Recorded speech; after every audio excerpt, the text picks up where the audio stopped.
संसद के बजट सत्र का आज दूसरा चरण शुरू होने जा रहा है और आज का दिन बेहद महत्वपूर्ण हो जाता है क्योंकि कई मुद्दों पर बातचीत होनी है, चाहे मिडिल ईस्ट का मुद्दा हो या फिर ओम बिरला के खिलाफ अविश्वास प्रस्ताव पर चर्चा हो। क्योंकि बीजेपी के सांसदों ने व्हिप जारी किया है, सभी सांसदों को इस दौरान सदन के भीतर मौजूद रहना अनिवार्य होगा और इसी के चलते बजट सत्र का जो दूसरा सेशन शुरू हो रहा है उसमें ये उम्मीद जताई जा रही है कि विपक्ष बहुत तेजी के साथ हंगामा कर सकता है, क्योंकि विपक्ष का सीधे तौर पर कहना ना तो सरकार मिडिल ईस्ट को लेकर जवाब दे रही है, ना ही सरकार ओम बिरला के खिलाफ जो अविश्वास प्रस्ताव था उसको लेकर अपनी बात रख रही है। महंगाई, बेरोजगारी और इसके साथ ही जो बजट का सेशन था, बजट सत्र जब यहाँ पर जारी किया गया था तो उसमें किस तरह से मिडिल क्लास को लाभ नहीं मिला है, ना सरकार उस पर जवाब दे रही है। अब विपक्ष इन तमाम चीजों को लेकर एक बार फिर से जोरदार हंगामा आज सदन में कर सकता है, उम्मीद यहां पर लगाई जा रही है, क्योंकि बजट सत्र का जो आगाज है, पहला चरण 13 फरवरी को खत्म हुआ, दूसरा चरण 9 मार्च को शुरू हुआ और 2 अप्रैल बजट सत्र खत्म हो जाएगा और जो दूसरा चरण है उसकी शुरुआत आज से होने जा रही है। तो आप इसी से अंदाजा लगाइए कि लगभग किस तरह की तैयारी दोनों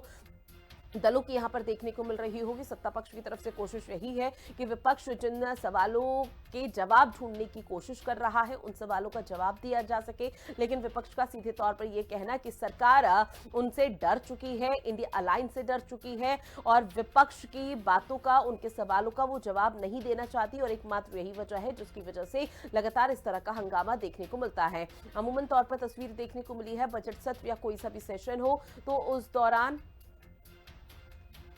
दौरान किसी भी तरह के कोई खास जो मुद्दे हैं उस पर चर्चा नहीं हो पाती है। और देखिए, बजट सत्र का जब आज आगाज होगा तो हर किसी की नजरें टिकी होगी कि सत्ता पक्ष की तरफ से किस तरह से अपनी बातों का यहाँ पर रखा जाएगा, इसके साथ ही विपक्ष के सवालों का जवाब देगा। लेकिन बजट सेशन जो इसकी शुरुआत आज से हो रही है उसको लेकर विपक्षी सांसद या नेताओं का क्या कुछ कहना है, पहले आपको वो सुनवाते हैं। जो सबसे ज्यादा निकृष्ट हो या गुटबाजी करने वाला हो, पक्षपाती हो, उसको प्रमोट करते हैं। भ्रष्ट हो तो बहुत अच्छी बात है। बिरला जी को प्रमोट कर रहे हैं मोदी जी, लेकिन बिरला जी को हटना चाहिए और अगर नहीं हटते तो विपक्ष को बाइकआउट करना चाहिए, मेरा व्यक्तिगत सुझाव है।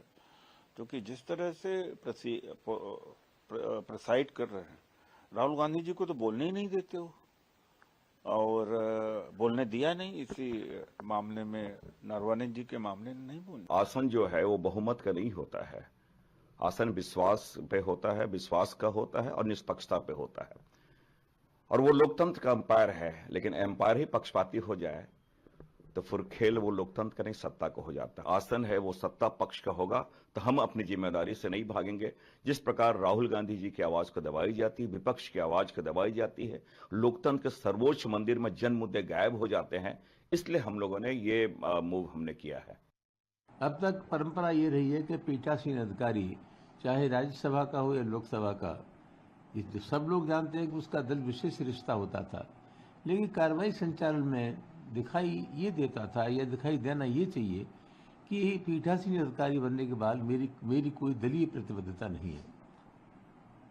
दिक्कत ही हो गई, ओम बिरला जी एक पार्टी बन गए थे और उनके आचरण से जो प्रतिपक्ष के लोग थे उनको ये महसूस होने लगा कि कुल मिलाकर के जो स्वस्थ मान्यताएं थी उन मान्यताओं के विपरीत आचरण कर रहे हैं। इसकी वजह से उनके खिलाफ ये हटाने का प्रस्ताव लाया गया, उस पर चर्चा होगी, वोट होगा, उसका पूरी प्रक्रिया ये है।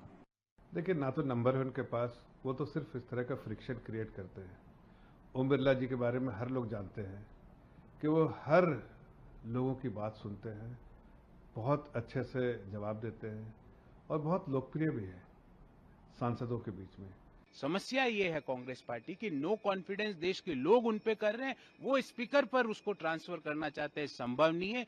देश लोकसभा के स्पीकर सभी दलों को साथ में लेते हुए, मुस्कुराते हुए, कड़वे से कड़वे घूंट भी पीते हैं, उनके खिलाफ नो कॉन्फिडेंस लाके आप अपनी खींच जाहिर कर रहे हो। आपकी समस्या देश के लोगों का नो कॉन्फिडेंस है और वो इसलिए है क्योंकि भारत के विरोध की बात आज कांग्रेस पार्टी। अभी फ्लोर लीडर्स की बैठक होगी तो उसमें तय होगा कि आगे कैसे बढ़ें, लेकिन इधर जो हमारी विदेश नीति है, भारतीय जनता पार्टी की सरकार में विदेश नीति को गिरवी रख दिया गया है और जिस तरह महंगाई बढ़ती जा रही है, बहुत से हमारे भारतीय लोग जो उधर फंसे हुए हैं उन्होंने कई त्यौहार नहीं मना पाए होली भी नहीं मनी, अभी जो त्यौहार चल रहे हैं, रोज़ों के समय है, कितना संकट में गुजर रहा होगा। आखिरकार भारत सरकार क्या कर रही है? और सुनने में आया कि कई पत्रकार साथी जो प्रधानमंत्री जी के साथ गए थे, पॉलिटिकल जर्नलिस्ट, वो वॉर जर्नलिस्ट बन करके लौट रहे हैं, या हो सकता है अभी भी लौट ना पाए हों। तो ये भी मुद्दे हैं जो महत्वपूर्ण हैं। अभी फ्लोर लीडर्स की बैठक होगी, मैं समझता हूँ उसमें तय बहुत सी चीज़ें होंगी।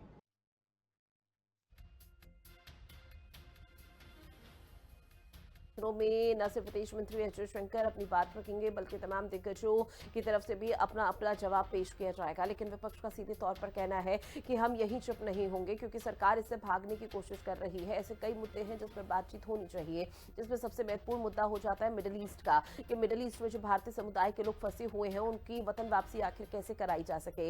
इसके साथ ही विपक्ष का सीधे तौर पर यह भी कहना है कि बजट को लेकर भी सरकार ने कोई चर्चा अभी तक की नहीं है। बजट यहाँ पर पेश कर दिया है, लेकिन बजट को लेकर भी चर्चा होना बेहद जरूरी हो जाता है। शालू मेरी सहयोगी दिल्ली से हमारे साथ जुड़ी हुई है।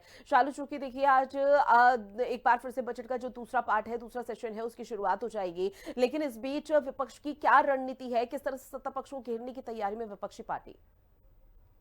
देखिए, बिल्कुल आज बजट सत्र का दूसरा चरण आज से शुरू हो गया है। पहले चरण में भी देखा जाए तो किस तरीके से लगातार हंगामेदार रहा बजट पेश होने के बाद विपक्ष जो है वो पूरी तरीके से संतुष्ट नहीं था। विपक्ष की तरफ से लगातार आरोप लगाए गए कि जो बजट सरकार ने पेश किया है वो बजट जनता के हित में नहीं है। बजट जो है पूरी तरीके से जो है जनता के हित में नहीं आया। उसके लेकर लगातार विपक्ष की तरफ से हंगामा देखने को मिला था। हालांकि सरकार ने ये कहा था कि हम बजट समझाने के लिए लगातार जो है उन्होंने समय भी तय किया था। उन्होंने कहा था अगर सुचारू रूप से सदन चलेगा तो हम बजट को पूरी तरीके से एक्सप्लेन कर पाएंगे। हालांकि विपक्ष की तरफ से फिर भी लगातार ये देखा गया था कि हंगामा जो है हर रोज होता गया और एक भी चर्चा जो है वो सुचारू रूप से नहीं चल पाई।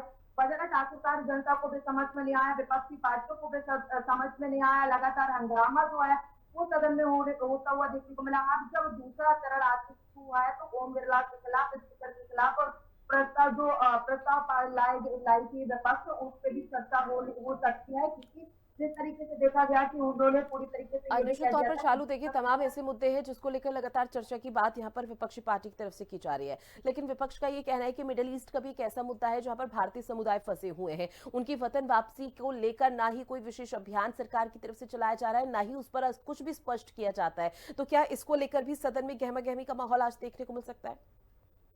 बिल्कुल, देखिए जिस तरीके से सदन की अगर कार्रवाई की हम बात करें तो शुरू होने से पहले तमाम पार्टियों के जो है बयान भी सामने आ रहे हैं और जाहिर बात है कि विपक्ष के हो या फिर जनता हो, क्योंकि जो देश के लोग फंसे हुए हैं उनको वापस कैसे लाया जाए, सरकार की तरफ कोई प्लान क्या बनाया गया है। ईरान की बात करें, चाहे हम इजराइल की बात करें या जहाँ की युद्ध का जो माहौल बना हुआ है, अगर हम दुबई की बात करें, तमाम भारतीय जो है वो फंसे हुए हैं, उनको वापस कैसे लाना है, क्योंकि उनका जो परिवार है यहाँ पर वो भी कहीं ना कहीं इस वक्त सदमे में है, क्योंकि उनको वापस कैसा लाया जाए उसको लेकर के विपक्ष जो है पूरी तरीके से आज सरकार को घेरेगी और इसको लेकर के सदन में हंगामा की और वो भी देखने को मिलेगा, क्योंकि पूरी तरीके से जब से ईरान इजराइल का जो युद्ध चल रहा है उसमें तमाम भारतीय जो है बिल्कुल, और देखना बेहद महत्वपूर्ण कि सरकार की तरफ से किस तरह का जवाब यहाँ पर रखा जाता है। बहरहाल